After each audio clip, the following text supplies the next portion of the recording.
जो आता है कहता है कि आप जब कहिए हम शराब मंगवा देते हैं आप, लेकिन ऐसा नहीं है कि जब शराबबंदी कानून नहीं था तो जहरीली शराब से लोग मरते नहीं थे।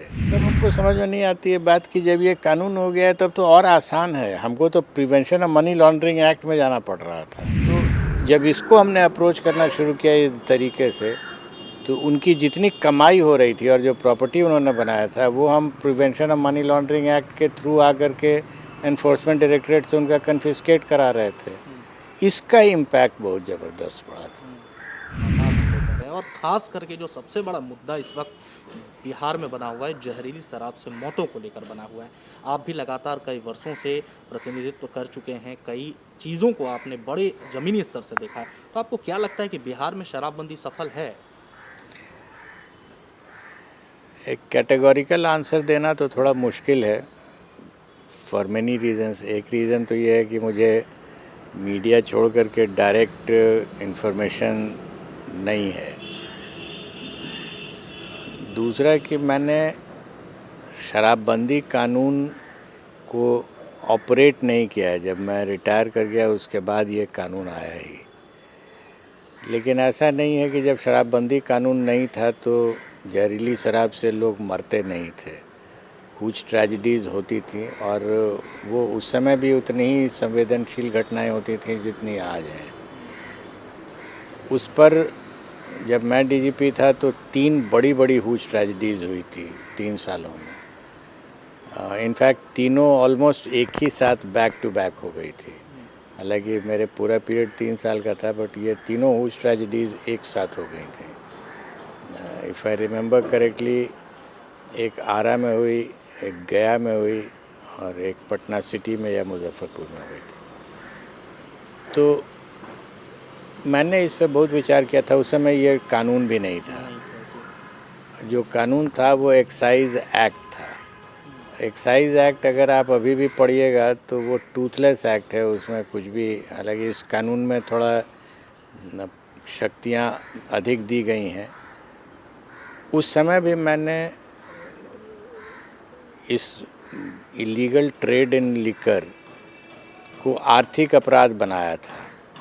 जितने एक्ट कानून उपलब्ध थे उसको यूज़ करके इसको हमने कन्वर्ट कर दिया था कि उसका लॉजिक ये था कि अगर आप इसको लाइसेंस के माध्यम से बेचते शराब तो सरकार को रेवेन्यू आता है।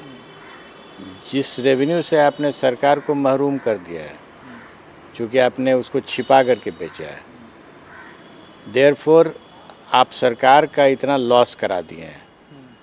और उतना लॉस जो हुआ वो फोर्जरी है, चीटिंग है एंड वेरियस अदर ऑफेंसेस है। इस लॉजिक को हमने यूज़ करके एफआईआर्स करना शुरू किया और जो बड़े बड़े लोग थे जो इलीगली उन under cover of a licence वो बनाते थे इलीगल, तो ये जब हमने अप्लाई करना शुरू किया, it was a novel approach. ऐसा पहले कभी अप्रोच लॉ में नहीं लिया गया था और ये मेरा क्रिएशन था कि इसको हम इस तरीके से अप्रोच करें। और जब हमने ये किया तो हमने देखा कि जितने बड़े बड़े लोग थे जो ये धंधा कर रहे थे इलीगल, उनके पास एक, मान लीजिए 10 का लाइसेंस है और वो 30 बना रहे हैं, 20 इलीगल में चल रहा है।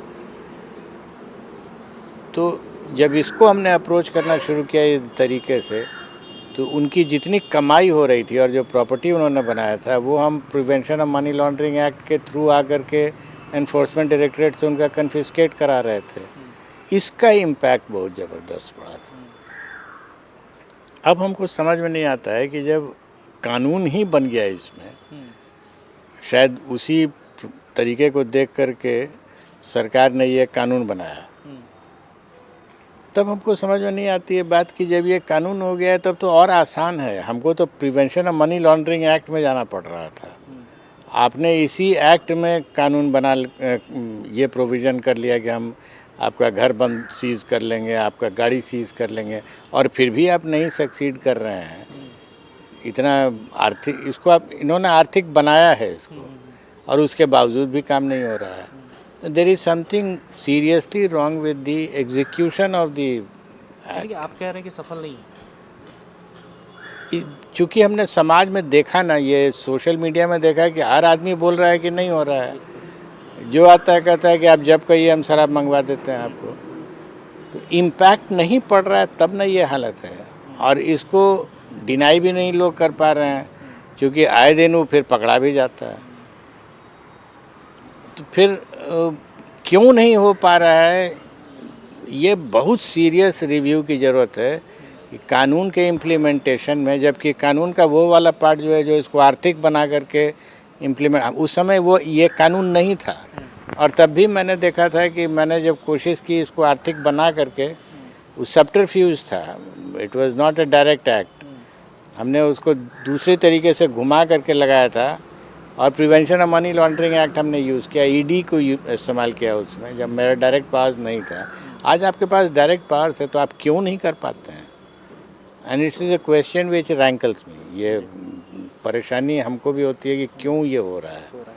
तंत्र मंत्र के बादशाह, भारत के जाने माने सर्वश्रेष्ठ गुरु खान जी, मिलेगा हर समस्या का समाधान गारंटी के साथ। मेरी बेटी की शादी के लिए बहुत से रिश्ते आते थे, पर कोई न कोई अड़चन पड़ जाती थी। इसी वजह से मेरा पूरा परिवार बहुत परेशान था। बाबा जी की दुआओं से आज मेरी बेटी एक बड़े घर की बहू बनी। भटको चाहे जहां, काम होगा सिर्फ यहां। गृह कलेश, कर्ज मुक्ति, प्रेम विवाह, जादू टोना, पति पत्नी में अनबन, सौतन या दुश्मन से छुटकारा, विदेश यात्रा में रुकावट, फिल्मों में प्रवेश और कोर्ट कचहरी जैसी समस्याओं का समाधान। सभी समस्याओं का समाधान गुरु खान जी। अभी कॉल करें 9821707996।